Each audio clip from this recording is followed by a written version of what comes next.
Hello, and welcome to the Specialty Matcha Podcast. My name is Ryan, and this is my co-host Zongjun, who also goes by Sam, Well, hello. and we're the co-founders of Senko Matcha Products. Yeah, so we launched this podcast to discuss our learning journey in matcha, share startup stories, and interview experts. And today we're sitting in this beautiful space here in Bangkok with the founder, Jev, for MTCH. Hey, hi everyone. I'm Jeff here. Thank you for coming on the podcast again. Sure. In 1 year. Yeah, nice to see you guys as always. Thanks for the delicious sample. Thank you, and thank you for this. Actually, I don't know, what are we drinking? Yeah, think about the region. Think about how long the shading could be. I would guess longer shading, Longer shading. Has a lot of creaminess, premium umami notes. a lot of dairy notes. And when you mention about the longer shading period, so what is long? What do you consider to be long? Well, more than 20 days, definitely. Yeah, more than 20 days. So this one is about 28 to 33 days. Oh, 30-ish days. Wow, that's impressive. So it shows a lot of things, right? Very sweet and umami. Very smooth. Even I brewed this like 5 minutes ago. It still have lots of like enjoyment in Yeah, here. very velvety, the texture. Yeah, great aftertaste. Really long, prolonged, sweet aftertaste. Yeah, it is a Samidori. It's a semi-glowing. Sayamidori. Yeah. No, that's Samidori. Oh, Samidori. Yeah, Oh, Sam- wow. Mm. It has a lot of richness for Samidori that I haven't always tasted. Typically, I find Samidori more refreshing and simple. This And- one's very complex. And this tencha is from 2024. Okay. 24. Yeah, and we are expecting the 2025 will be arrived next month. So I expect even better, higher quality because as the producer said, 2025 is a tough year for them with the weather, with the workflow, but it reward as a higher quality of the matcha, of the tencha, cooler in the budding period Mm. and the lower yield. And it's had some time to rest too. And they didn't release it so early. So Yeah. that changes the taste quite a bit Yeah. from what I understand. Yeah, at least 6 months. I think after we finish the tencha process, we have to wait ideally 6 months to make sure that all the chemical compound that be like stimulate during the processing have time to rest and Yeah. not shocking. Okay. Mm. Interesting. Is this from Kyoto Prefecture? Yeah, sure. Okay. Tastes like it. Yeah, and this is Is like this from Gokasho? I don't know. Maybe not. Yeah, but Secret. Yeah, maybe yes, maybe no. But It's delicious. It's yeah, delicious. it's delicious. Whatever it is. Very creamy. Speaking of the uji, you mentioned last time yesterday that now we are going to talk about the sub region of Kyoto Prefecture, right? Because you have seen some of the tea vendor they name the sub district of Kyoto Oh, yes. Prefecture like Choyo, Wasuga, Ide, Ujitawara, Yes. that kind of thing. We are in the real age of the matcha now. It's very funny because like even now or 5 years ago, people come to me and ask that, okay, do you have uji cultivar? I mean, like they doesn't mean the cultivar from uji. They think that uji is the name of the cultivar or uji is the name. Oh. Interesting. Yeah. Like same thought as Yabuchita, Samidori, but uji. But now I think the consumer or the market develop a lot. So now we discuss about the sub region. We discuss about the micro tower. Super fun. So for now, like what's the percentage of day-to-day consumers that you run into that ask you like very in-depth, knowledgeable questions versus like people, asking you, what is this matcha for the first time? Interesting. I didn't check the data, but I just answer by my, anecdotally, yeah. just answer by my gut. I think people have more idea when they come to the store. Okay. In our early day, the customer come to the store and just ask for a cup of matcha latte. That's it. But now they ask more. They have their flavor profile preference. Okay.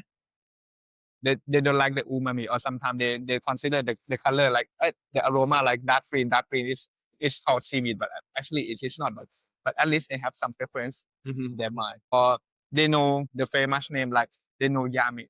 Yame. Yeah, they can decide by seeing the name Yame and then okay, let's go with the Yame, and they can expect something from the name. I think this is a big change because 5 years ago when we opened the shop, when we put the name Yummy in the tea list, no one knows and no one even care. So it's changed a lot. Wow, and it happened fast.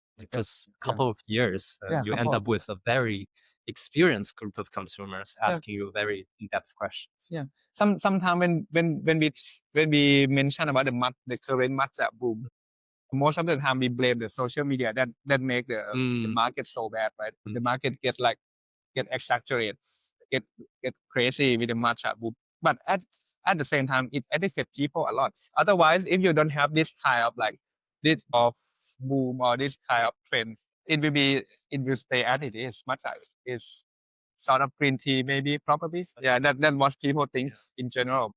Most of them they know a lot. Do you think this is like the new norm for retailers or matcha brand people in Thailand? Like you have to offer all these information. I think so.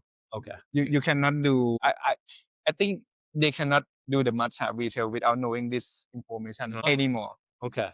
Because when you step into the professional games, the customer know a lot, and they will ask. They even make a matcha at home with their own recipe. So if you want to do business with the matcha, you have to know this one and try to keep up with friend, I guess. What does it mean to build trust with consumers now versus when you first started 5 years ago?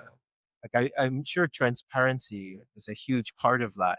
But like when you look at the competitive landscape of all of these offerings and like consumers are deciding who do I want to spend money with, like a lot of that is building up a relationship and building trust with these different brands. So how do you view that and the way the foundations of trust get built between the brand owners who are educating people and providing the product and then the buyers? I think I can answer in 3 parts. So the first part is the transparency, and the transparency we can build it with. I have the answer, but I try to think about the word. For example, we should not when we know that what customer want and what is the keyword that triggers the customer that they will come to buy the things. We should really make sure that the thing has that kind of the thing that we are selling. For example, like in Thailand, for example, the roasty matcha flavor aroma is very popular and it's sellable.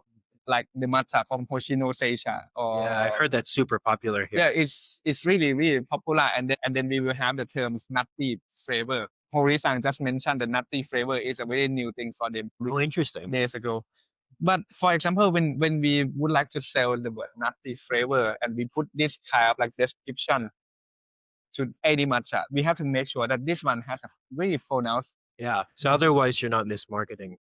Otherwise, the customer will get really disappointed. Yeah. So I think this is like a fundamental of doing things. We have to make sure, and we have to really confident with the product. This is how we make trust. If we cannot find a matcha with a rosy or a nutty flavor, we just don't say it, and we try to tell them what to expect. So this is what we've been doing for 5-6 years. Would you say that the preference for these roasty toasty profiles like Yame are starting to overtake the preference for umami? Because I think no. Okay. No, I don't think so. I think you guys drink coffee, right? Yeah. Yeah. Back in the day when you start drinking coffee, what do you think? I was searching mostly for acidic coffees. Lighter, more fruity, more acidic. Since you were young. Oh no. Since I was young, maybe something that's not bitter. Yeah, something that's not bitter. Drink what? Milky, sugary. I love it. Yeah, same here. But we have something in common that not too bitter. Yeah. Something not too bitter. I start drinking coffee with milk, cappuccino with the caramel. It's very sweet, very milky and creamy. And then when we drink more, we can catch the taste of the real coffee, and we get to used to with the taste of it. And then when we get used to of the taste of the real coffee, we don't need any sugar or milk or cream to help anymore. So we become drink less sweet and less milk, and then at the end of the day, we end up we drink black coffee. And then maybe sometimes when we drink black coffee, we can develop our personal preference to go something acidic, like you mentioned.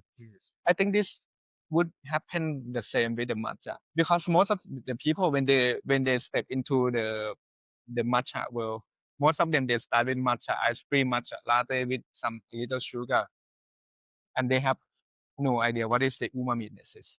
Mm. Even how hard you try to explain, this is very umami, they don't get it, and you can help it. You cannot.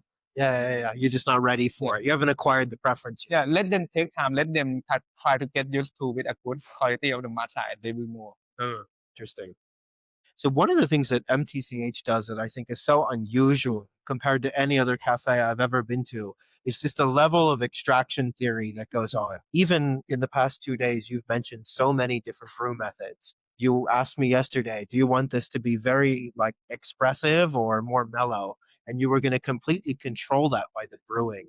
Can you talk about some of the brewing parameters, brewing strategy, extraction theory that you use here? Because you start to see a little bit of it online, but it's still very much this is the best way to whisk matcha versus this method provides these flavors or this other method does something else. So like what does whisking do? What does whisking for 10 seconds versus 30 seconds do, or different temperatures of water, etc.? I know it's a complex question. Is this like trade secret? No, it's okay. I talk about this all the time, but in my own language. Disclaimer that I had to disclaim that I'm not the first one who invent all the brewing method. So we have to honor Uru Senke, Omote Senke, and a lot more. And I have to disclaim that there is no perfect recipe for a matcha. Even how bad the matcha is, I think there is no perfect recipe for them. But what we try to do is we try to apply all the method that we know to a matcha, and we will see what is the best for it. And I think when we go back to do the tea ceremony, and we see the different style of brewing in each school, there is the flavor implication in that. No one ever talks about that. That's interesting. Yeah.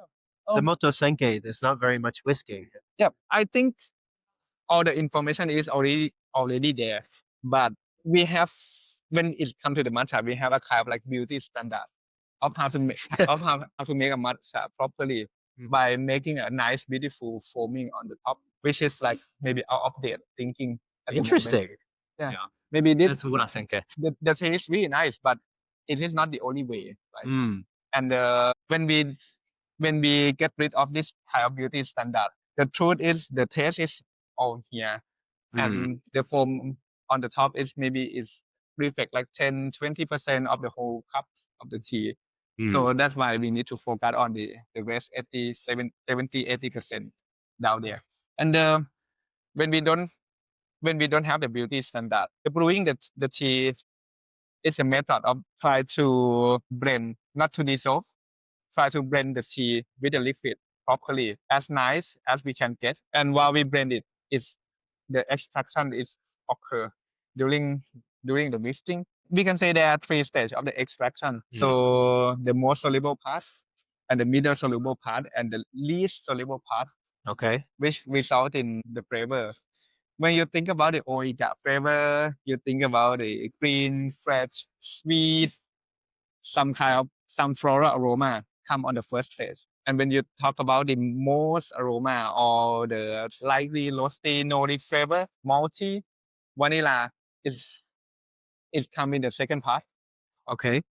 And the body, the aftertaste, or the heavy roasty aroma at the end. So the role of the brewer, when we think about the extract, the flavor, is to find the balance of this, or try to present what the matcha should be. So when you encounter a new matcha that you have never tried before, would you like try all sets of combinations of extraction, or do you have some intuitive, sense of like, okay, this matcha is from Yame, like I will probably use lower temperature water or higher temperature water, depending on your experience? Most of the time, I try all the possibility that I have, which is like 10, 15, Wow. 15 setup. It must take forever to taste through everything. When some producer send me a sample of the matcha, like 10 gram, I said, okay, you send 10 gram, it is not enough. I need to try 50 to do the tasting, and if I like it, I need 100 gram of sample to make a recipe. Yeah, so makes sense. Because we need to really make sure that we want to get to know a matcha really well, and then when we know how to extract it, what we like, what is our preference to them, and then we will throw it into our recipe. So it's a lot of work. Wow, to sounds release. like it. Yeah. Something that you did yesterday Mm. is like we did a koi cha Mm. and then we took the koi cha paste to do usa cha. And it's the first time this has ever happened to me is that was the incredible Uji Hikari koi cha that you have here right now. And it tasted so light and elegant and just like beautifully, like not this crazy intense, but it was like soft as koi cha. And then you asked me, how do you want it to be as usa cha from a flavor perspective? And I said, very expressive. And I was expecting you to whisk it like crazy and generate lots of foam, get as much air incorporated as possible. And you barely whisked it. You very lightly, very Amoto Senke style, very little foam. And I tasted it. It's the first time I have ever tasted usacha that was more intense than the koi cha. I've never had that experience.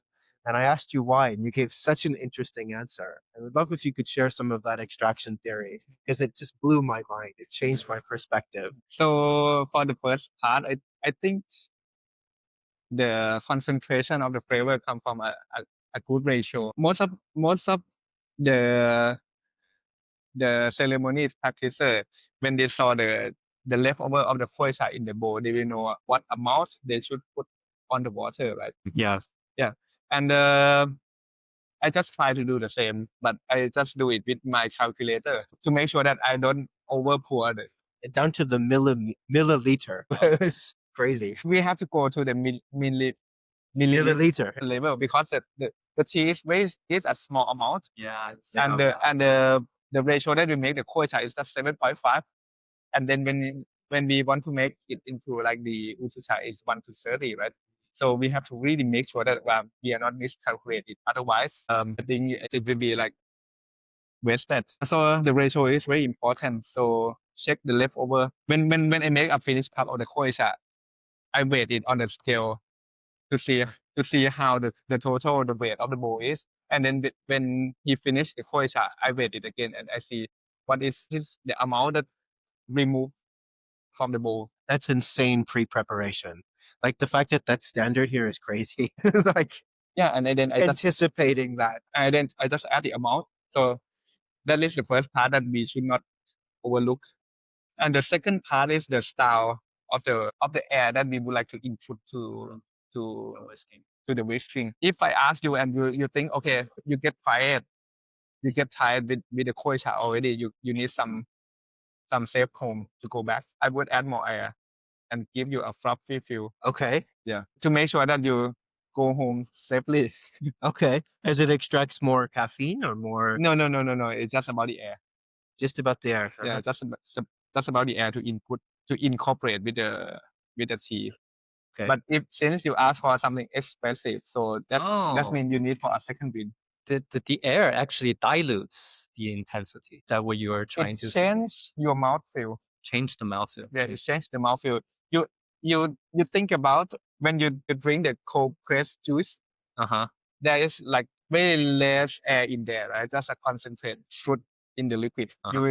You think the flavor is very sharp, very expressive to your face. But if you put that one into a shaker and you shake it really, really hard and you drink it, it will give you like a soft, fluffy things. So it's about the air on the top or the microfoam that you mentioned that change the feeling and change your mentality perspective when you drink it.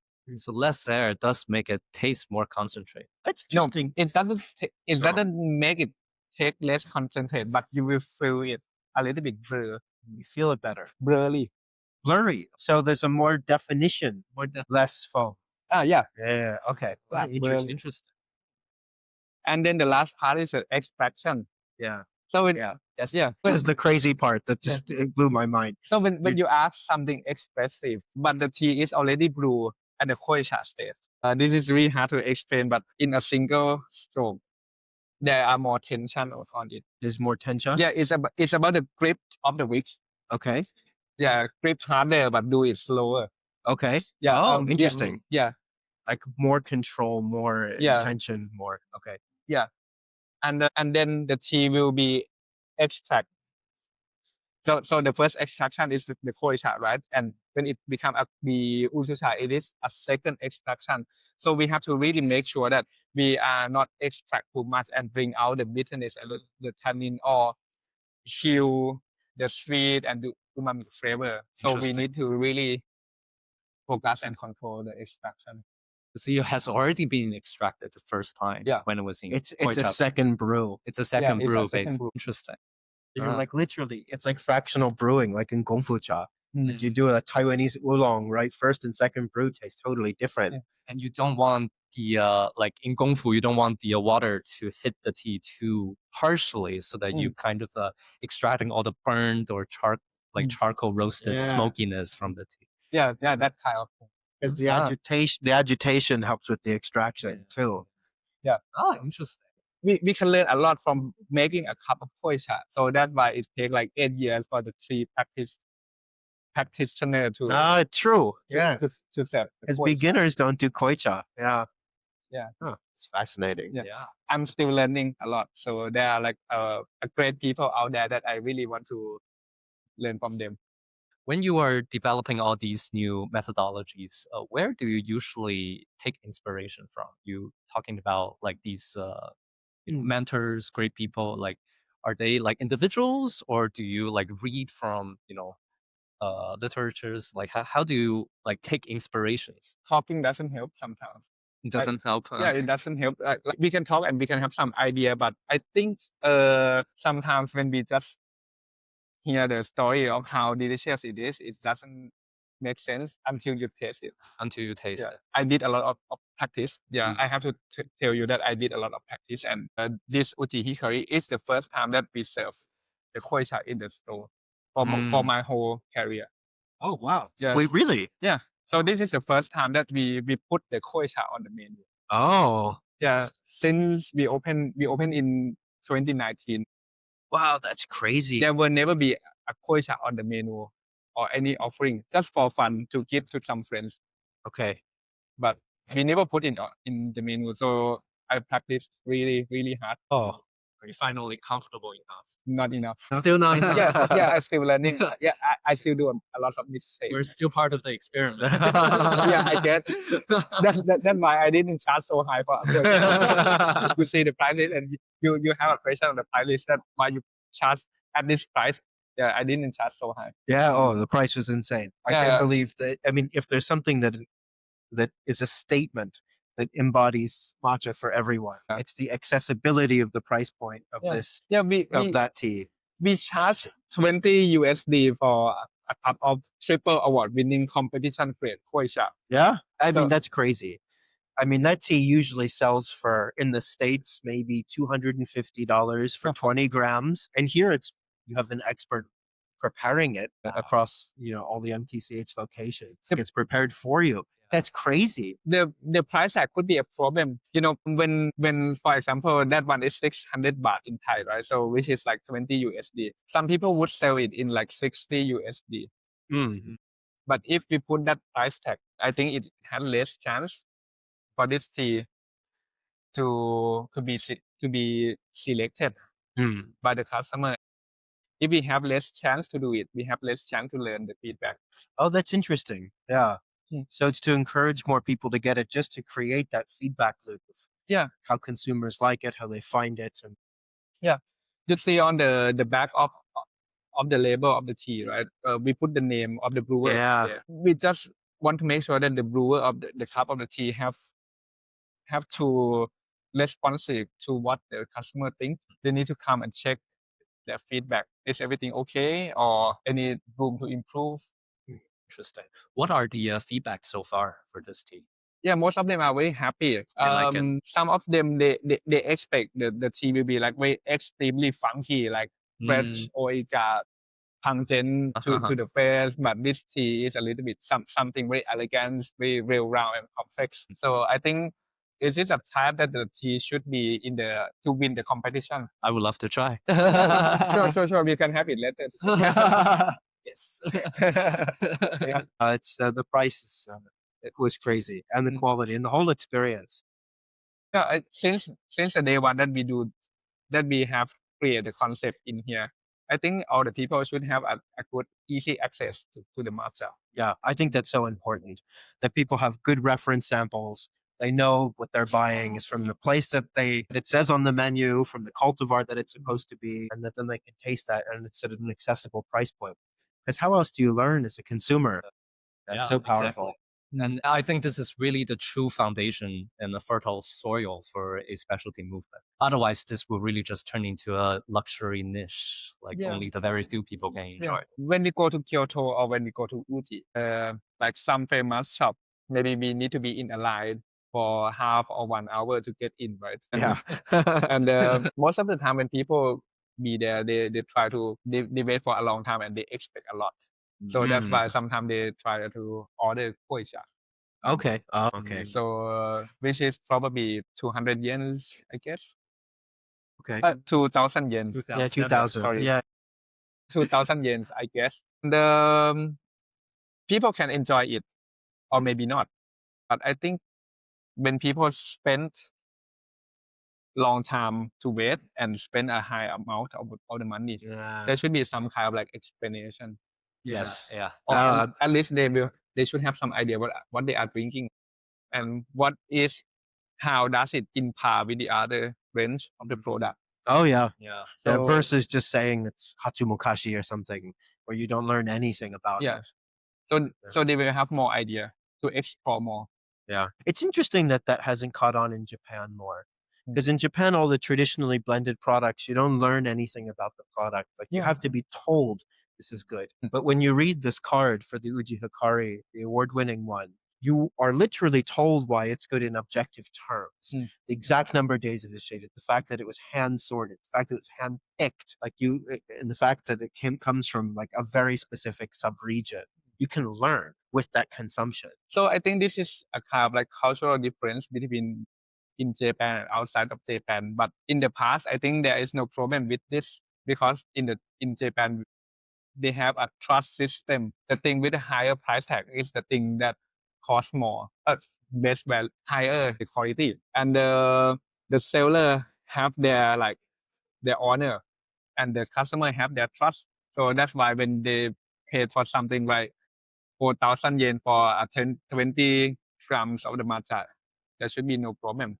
But for the people outside, for the like us Thai people, we cannot speak Japanese. How do we know? Mm.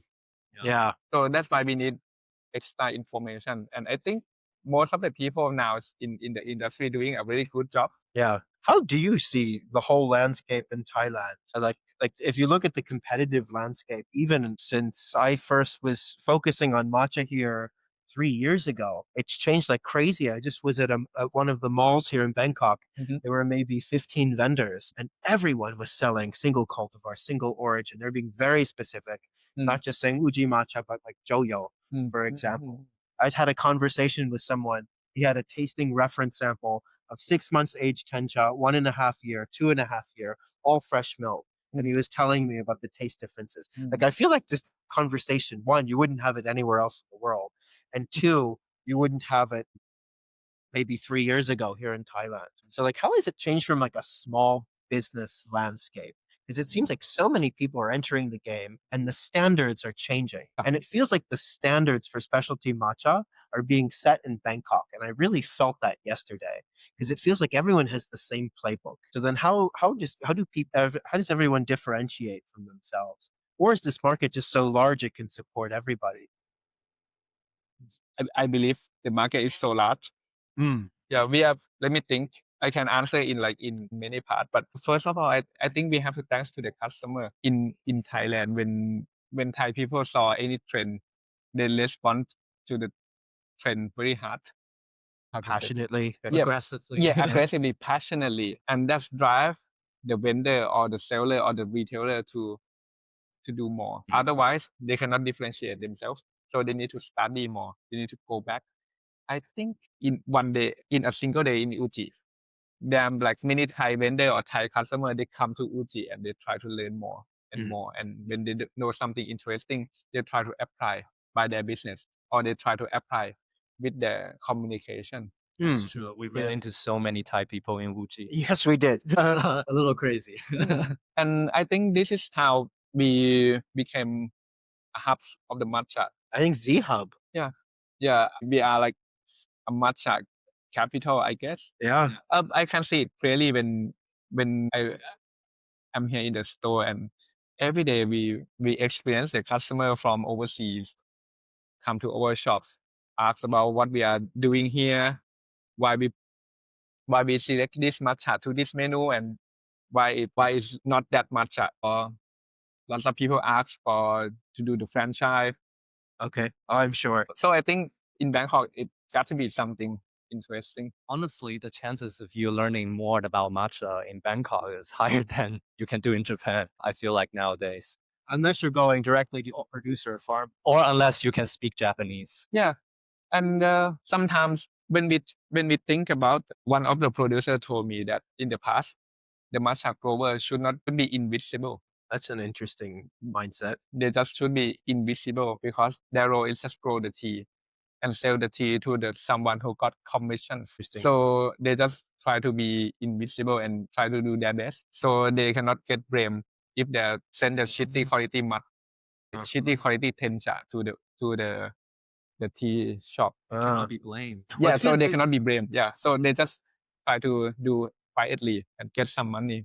So this is the mentality in the past. So that's why when we buy a matcha, we buy from a tea shop, right? We didn't buy from the farmers. So what we know there, what we can learn from there is how to blend the matcha. And most of the time, we can just obtain the knowledge that this matcha is for a koicha, this matcha is for the urucha, or this matcha is goes for a certain style of the school. But that's it. And you will never understand the flavor preference if you have no chance to try that kind of the matcha. Or even harder if you are an Uru Senke tea practitioner and you never experience any Omoto Senke brewing style, you have no idea. Yeah. So it has less chance to experience the kind of the tea. And the producer doesn't speak, and you never know who they are growing this beautiful and delicious tea because they don't speak. They try to be invisible. So this is the thing that happen in Japan, I guess. When we are outside of Japan, we have not something to hold back. So we are keen to learn. So we go direct to the producers, and we can go direct to the tea vendor or chashi. Yeah. To ask what is their thing, why this is not, why it has to be this, not that. Yeah. For example. And then we mix up everything and we create our own style. One of the things we were discussing was the matcha scene in London. So if you had to give advice to other markets, London, Paris, New York, Los Angeles, what can cafe owners, matcha brands, and consumers do to create this type of culture that has developed in Thailand? Because we've been talking a lot, and we feel like what's happening in Thailand is new culture formation. There's not a very traditional ceremonial lens placed on the products. The focus is on the appreciation of the tea itself, and doing everything you can to make the best flavors be expressed by the tea in formats that people like, and learning what consumers like. There's a tight feedback loop between the products and the preparation of products and what consumers want. And seems to be this cycle of feedback. And it's created this really unique new culture. How can we get to that in Paris? How can we see this kind of menu in London? You know what? I am a horrible person to give a feedback to someone. Okay. Yeah, I'm very bad in this, but I just try to go back on our early day to see what we are doing. On the first day, I told someone from a tea school. He came to the tea school and he asked me, why did you use the scale on every stage? Okay. Like three batch, those, the measuring the liquid, measuring the hot water and everything. So we use the scale on every stage. And he mentioned that, okay, in Japan, no one do this. No one just go with their experience. And I just told him simply that I have 5 staff that on that day, and 5 staff, they have their different, like, They have different grips, they have different experience, yeah, weights. yeah. And in every part of the day they have different emotional. Yeah. So that's Do you why feel in a rush? Do you feel calm? Yeah. so that's why the scale help. Nice. Yeah, we do that. This is how we do it. I told our staff that okay, if you make a mistake, if you pour too many hot water, okay, don't serve this to the customer. You keep it for yourself. It is a good tea anyway, but it might change slightly a little bit. Yeah. I don't know, but we don't do it and we don't try. So you keep it for yourself. You make a new one with a perfect Ratio. standard. Yeah, Wow. with a perfect ratio, That's- with a perfect standard, and you that's keep doing crazy. this, and no one can blame us. Yeah. You keep doing this, and then the customer will notice. Yeah, the customer will repurchase, and and if you are doing good, someone will look up to you. Yeah, Yeah, you set the standard. yeah, And someone then will. everyone will like then get inspired. Yeah, someone will get inspired, or maybe some customer who like the taste of the one that have a good standard will tell the other one who, hey, you should use a scale. You should sip the tea. You should clean the cup. You should. That one should be more common. Yeah, but this happened. This Yeah. happened. This help. This help to make the matcha in Bangkok has so high standard, I guess. Yeah. Because if everyone are stick to their standard, customer will impress and the customer will help to spread out the word, or the customer will help to encourage the standard. How often do you receive very candid or critical feedback from customers? Most of the day. Yeah, I read the comment of the customer every day, good or bad. I read it all the time by myself.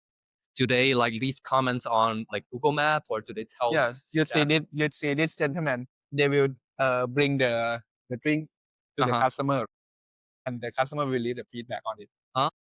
Okay. Sometimes it can be just a simply compliment, like okay, good as usual. So we take it.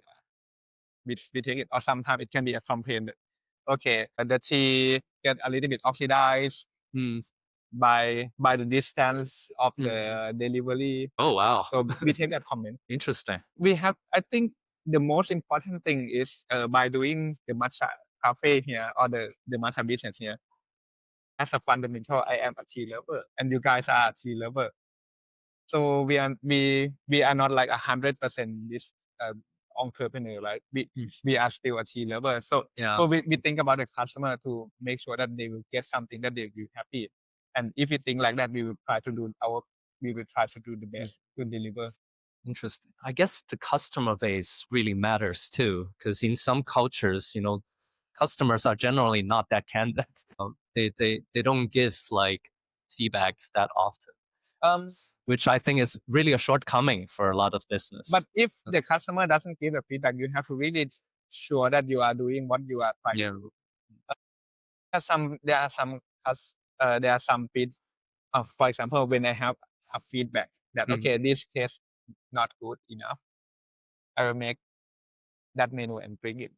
If I like it, if there is no problem with the quality, if there are no problem with the brewer, we won't change anything. But we have to make sure that we are like it, and we really want to present this type of flavor for a matcha latte. We put a different level of the matcha dose on it, right? We fix, for example, okay, let's say we start with 5 grams, and there may be some matcha that we design to use 6 grams, 7 grams or more, because we are happy with the taste with this concentration. And when the people say, okay, this is too bitter, I will make a cup and taste it. If I like it, I won't change anything. Okay. Yeah, but at least we have a choice for them. That kind of, if that customer come back to the store, okay, you don't like the strong matcha, we have the other. Wow. Very, very bartender almost kind of Yeah. bespoke style. Yeah, because if you change it, like if someone complain, okay, this, for example, this usucha is too bitter, and you change, you will lose your standard, I guess. Yeah. Very interesting. It's interesting. In Thailand, the majority of the drinks I've noticed, almost everyone drinks iced Americano, like light brew style, or with milk. That must change the selection. And when you do the sensory evaluation, how do you build a model in your mind of what the usacha tastes like, and then what is this going to taste like when I dilute it with water or with ice or with milk? Because I've noticed that I can't predict it yet. It's so hard to know what a matcha will taste like with dilution, temperature, and milk. I feel like hundreds of times, which I'm sure you've done. No, but what we are saying is, for example, if this matcha, we put it into 3 menus, right? A traditional usucha, a cup of matcha Americano, and a cup of matcha latte. We put a different description of the menu in it. Okay. Because it won't taste the same. For example, there are one matcha from Kokasho, I guess. That one is a matcha from Kirari 31. Yes, I saw you drop. You had crazy lines out the door. Yeah. That one is really, really delicious with usucha and with the matcha Americano. And then when we add the milk, the amino acid has the protein and the fat to add to the milk. It becomes taste like brie cheese. A brie cheese. Brie. Interesting. Brie. So that's when we taste it. Okay, this is really, really cheesy brie. We put the brie on it, but we don't put the word on. That's how we do. Okay. And sometimes when we drink it as the matcha Americano, it has some characteristics which we cannot find in the matcha latte. So we just don't say it. There's a lot of judgment in the West, particularly in the United States, for taking high quality matcha and mixing it with milk. They say it's not respectful of the tradition. They say that it has all of these delicate flavors that then get destroyed when you add milk and sugar. And I hate this argument. Yeah. And I think these people need to take a trip to Bangkok. And I actually always use MTCH as the example, where you can really make 1 + 1 = 3. And actually these really specialty, very specific cultivars just completely change. And it's just a different expression.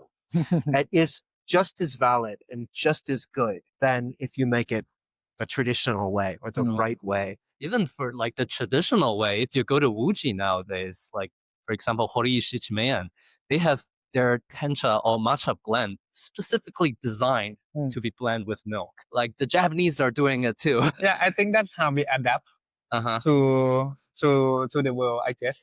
Because as you see in here, we become what matcha in Bangkok is, right? And you experience it all. I don't want to stand up and shout to the people, kneel to the people that, okay, let's stop doing this and let's go back to the traditional way. Because actually there is no real traditional way, or maybe sometimes when you think about the traditional way or the appropriate or a suitable way, the people in here feel there is no connections because they've never been to the tea school. Yeah, it's not their tradition. It's meaningless. It's not their tradition. Yeah, but most of the time when you saw the matcha that used in the matcha latte, when we think about the price rate, that kind of the matcha, I think, okay, let me put it this way. You might see someone use the matcha or koicha, make a matcha latte. But I think that is just a home experimental, or a very, very few people who run a cafe doing that. But it cannot go into a real business anyway. That's interesting. It's like literally not profitable. It literally not profitable, or even if you use like a decent usucha grade matcha, it will not go into the real business profit anyway, because the cost will be too high and the price tag will be too high. No one will buy it and make a like sustainable business. So I think we have to put it this way first. And then when we think about the matcha, that single cultivar matcha, there are a single cultivar matcha that are award winning grade, which we just make it into a koicha and pucha. And there is a single cultivar matcha. So that means the single cultivar matcha or single cultivar tencha doesn't have to be like really, really expensive or always in the koicha. There is like, if you can find like an Oku Middle East matcha, which costs like $100 per kilo, and you use it into a matcha latte, this is okay. And most of the people here are doing like that.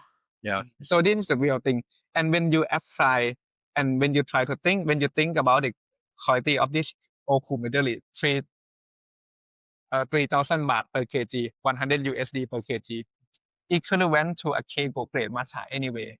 Which the Keiko grade matcha, most of the time when people think, okay, if you want a decent matcha latte, go for a Keiko grade. same thing. Yeah. So I think there is no right or wrong, but we just need to understand both of the world and try to understand what we are doing and try to understand what they are saying. Is there such a thing as a matcha that's so high quality that it should never touch milk? Or is I think bottom line of this, if the buyer happy to do it, just let them do. Yeah. You cannot blame them. Their money. yeah, it's their product. Yeah, their product. And one day they will know that they are waste of their money or they're just happy with what they are doing. Or do you think though, but even the highest quality matcha possible, if you prepare it with enough skill the right way, you can make 1 + 1 = 3, or it really does create a new flavor profile that just couldn't have existed with any other matcha. Yeah. Because even here, I think a couple years ago, I had Norino as a latte. And I was the cheesiness. I had never experienced that in a latte.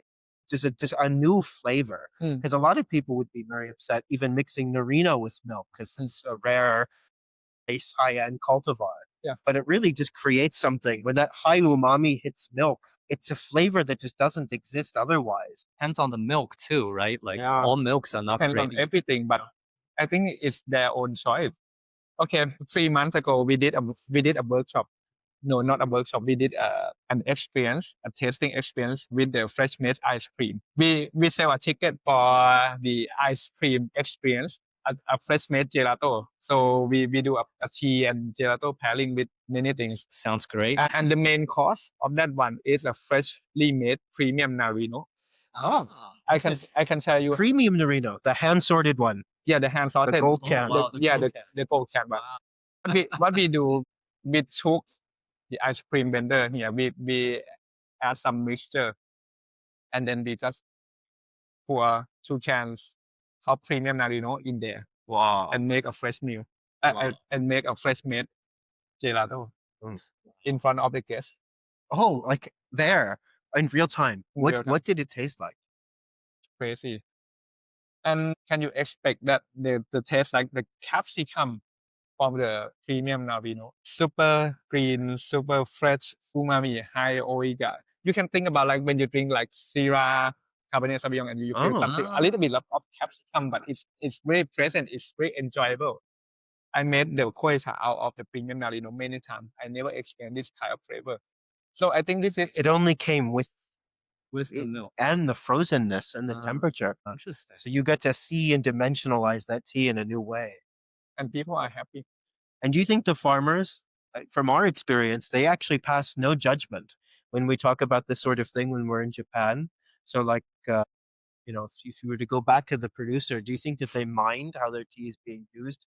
Because this, I think, is like the highest level of culinary that it gets. Like, kind of breaks the definition of culinary grade because it's literally being used as an ingredient, but it's just at such a high level that it feels worth it. Like it's. I think if we can explain what we are doing, not just for fun and intention. The intention matters. yeah, intention and what we expect, the output of doing this, and tell them they will be very happy. Because most of the thing when the tea producer get afraid of, because it's out of their comfort zone. Okay. For example, that makes sense. For example, this tea is meant to be a koi cha, and some people in Uji have seen this one made into a koi cha for their entire life. They have no idea how it's gonna be when it's become a fresh made gelato. So that's why they feel, okay, are you sure you are doing this? Because they have no idea. But if you have a very strong intention and you are not playing with it, you not waste the tea. Actually, waste the tea is very subjective. But if you have the intention, I think it is okay. And they will okay. Yeah. Do you ever give feedback back to your producers? Most of the time. Really? Consumers love this, they didn't love that. I tried this, it was good, but I tried it this way and it wasn't good. Yeah, that's the reason I go to Japan many times in a year. Not there's just a for feedback. not just for fun, not just taking a photo, because taking a photo is nothing new. You go to a garden and you take a photo. Next year, same thing. How willing are the farmers to work with you to create something that you need, or create something that you are telling that consumers want? You mean how willing? How willing? Like, are they willing to work with you? They are willing. They are. Oh. So they will make changes. Yeah. Oh, okay. Wow. That's great. Yeah. But most of the time, You know what? I didn't ask them to change anything. Okay. I never asked them to change anything. I just tell them what we are doing and what we expect. This is still really good because historically they are so isolated or insulate away from the consumers by all these tea houses, chashis, products just gets blended into all of these little cans. They have no idea, how consumers are enjoying their product. I just try to connect the dot. I guess. Yeah. This is wonderful. I hope I'm doing okay. Wow, so great. In 21, I went to Uji with a tea that made in here, and I put it into like a plastic pouch that you've seen.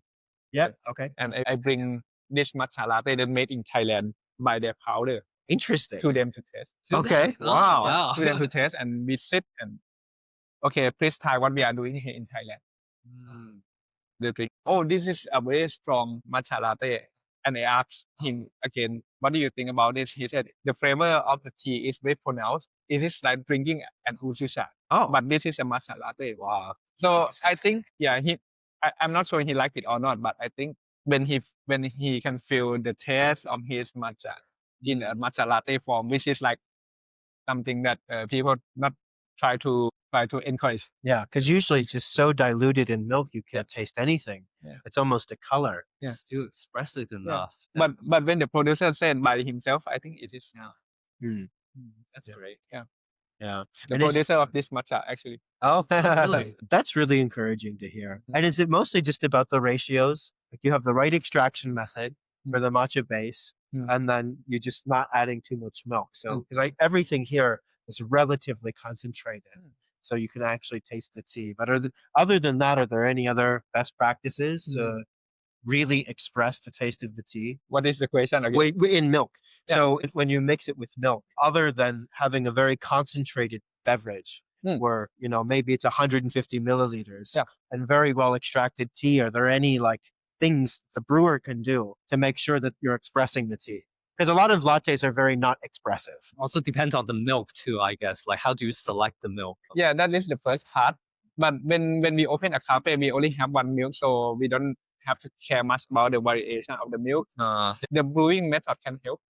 Okay. You go back to the part of extraction that I just mentioned. Yep. There are 3 parts of the extraction: the least soluble part, the normal soluble part, and the most soluble part, the normal soluble part, and the least soluble part.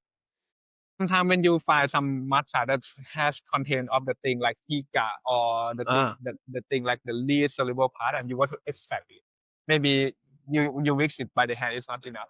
So I just throw it into a blender and put a really strong force to extract the flavor. Oh, wow. Okay. But sometimes I do a different with the matcha that has like a cheesy flavor, the taste from the concentration of the umami-ness that will go really fast if you extract too high. So that's why we use the hand whisk.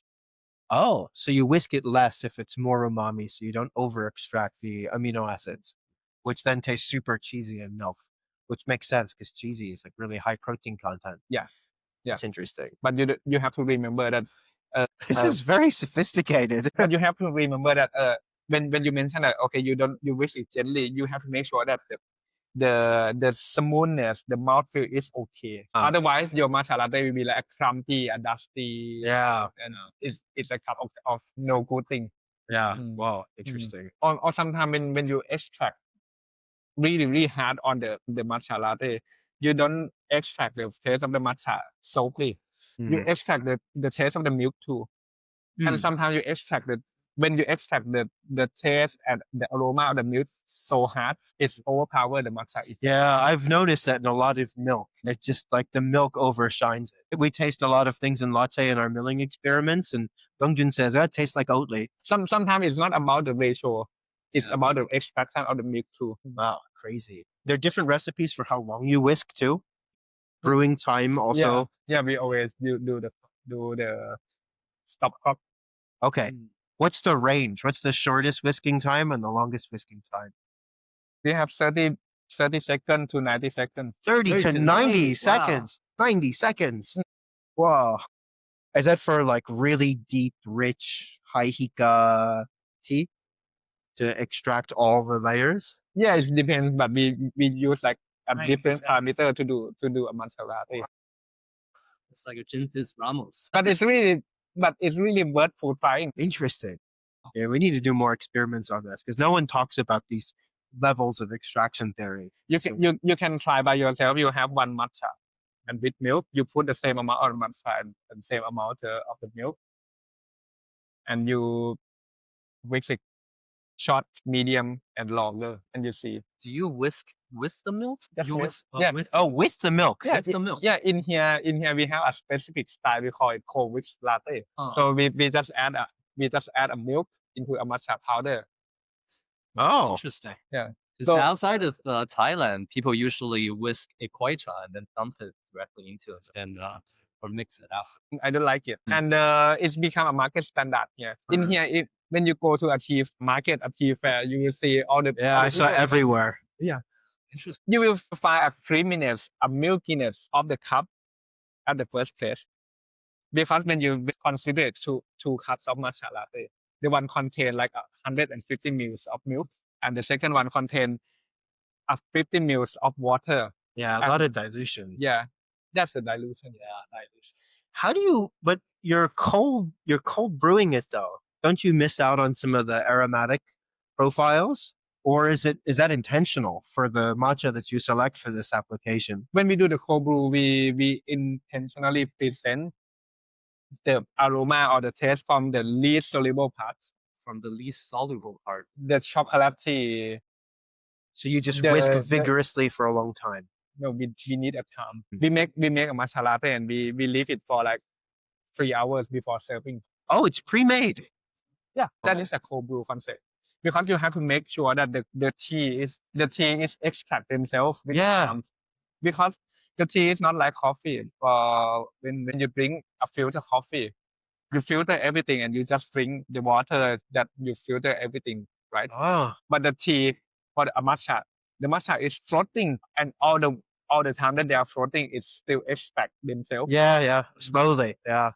And Over- you need time because you want to present or you want to highlight the taste of the least soluble part, which is more like nutty, chocolatey, a bitter aftertaste. This is I think how beautiful the cold brew is.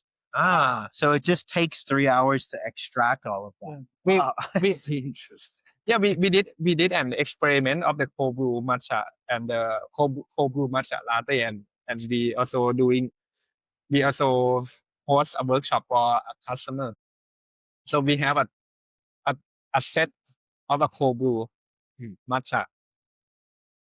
This one is freshly made. This one is 3 hours, and this one Okay. is 18 hours. Okay. 18 hours. That's like It- standard coffee cold brew 18 time. hours, and we do a blind test. We don't tell the customer. And okay, let's see from each matcha, same amount of the powder, same amount of the milk, different in time. Okay. Which one you prefer? Some would say this one is more delicious. Some would say this one is more delicious. So it's your choice. But at least you know. Yeah. Oh, wow. It must be so much work to prepare all of these different drinks. It's How, like very complicated. How long? Like, what's the usual time range for you to develop a recipe? Like, how does it usually take? No, I have no framework. No framework. I just keep trying. It's the indefinite project until you get it right. Yeah, until we get a right product. But who knows? When we find a perfect recipe for a cup and you really like it at that time, when you come back to drink it again, like 2 years ago, 2 years later, you might not like it anymore. Yeah. It happens. That happened. So it's Wow. very difficult question to answer. Yeah. Wow. So much behind the scenes. Yeah. So if we go back to your question at the beginning about the advice to a matcha enthusiastic or a cafe owner, I think there are so much to learn. It's never a finished Yeah, recipe. the knowledge in Japan is like an ocean, lots of them, but the knowledge as a people outside Japan, when we have like a more flexible rule to apply, is even really fun and have to look through it carefully. It's a constant learning and constant changing. nothing is never Yeah, perfect. maybe that is the part that I still keep our brand just have 3 locations. Mm. So that's why I still have time to enjoy the thing like this. Because just go back to the beginning, I'm a tea lover. I like matcha, so that's why I'm doing this. So I don't want to become a big businessman. Yeah. It's like a poetic expression of yourself and your practice almost. The whole concept, the whole brand. Yeah. If people come to ask me about like the brand concept, the inspiration, why you think to open a brand, I have like a set of answer, like, and the answer is like it's always be the same, like my inspiration to open a brand. But if people ask me about how do I work with the matcha, how methods that I put into a matcha, I can talk this all day. Yeah. It's really an expression of like yourself. That's what's truly authentic. You really feel it here. It's yeah. It just Everything. comes together in a way that's hard to express. Tea, the lighting, the furnitures, the detail, and also how like all the staffs are making the tea. Everything is so coherent and so beautiful. And same with the vibe. The Thanks staff for saying this. never feels in a rush. And it's very rare to go to a cafe or any establishment that is so nice, even to the delivery drivers. Like just sitting in an MTCH, just watching around, just how nice you can feel the vibe. It's almost hard to put into words, like, because when all these drivers come in, everyone gets greeted, everyone gets treated nicely. Like it just disseminates down to the whole vibe of the whole place. Just the respect and the level of care and the level of intentionality. Even on the card of the usucha that I ordered the other morning, it was the exact time to the minute. It wasn't 9:30. It was 9:30. Yeah. Like all of these little details, it just come together in a very unique experience. Thanks for saying this. Thanks for notice. I wish I do okay. Thank Yeah. you. Yeah, Doing- thank you. Thank you for showing us. It's really setting the standards, I Yeah. think. It's creating an experience and a space to appreciate this because all the tea lovers kind of live very solo lives on the internet almost. We have our practices at home, but it's rare where you can experience this level of care in person, especially outside of Thailand. But I think it's changing as more founders start to create spaces like this. There are many people out there in Bangkok or the other part in Thailand try to work really hard to present their matcha business, try to build up their own customer base. I think it's a fun scene, a fun place to go. Most of the time, if I have time, I try to visit a cafe of a friend or the old customer who come to here and get inspired, and then they open their own matcha cafe. Yeah, I really would love to do when I have time. Yeah, and I think the people, like I mentioned, the people try to set their standard, try to make something nice, try to treat the customer nicely to build up the community here. I think I really encourage the people who think they like matcha, yeah, who want to learn something not from Kyoto or not from Tokyo to come to Bangkok. Yeah, Mm, absolutely. yeah, I really Yeah, we do too. Yeah, I think that's a great note to end on. thank you for Yeah, having thank you so much. Pleasure as always. And an incredible tea. Thank you for having us. Thank you for coming on the podcast again. Sure, always happy to see you and looking forward to the development of your project. Thanks. Thank you. Yeah. So we'll try to implement similar standards. Yeah. Yes, we take great inspiration from many parts of MTC. Thank you so much. And thank you to our listeners. If you enjoyed this, please consider sharing with a friend and see you in the next one.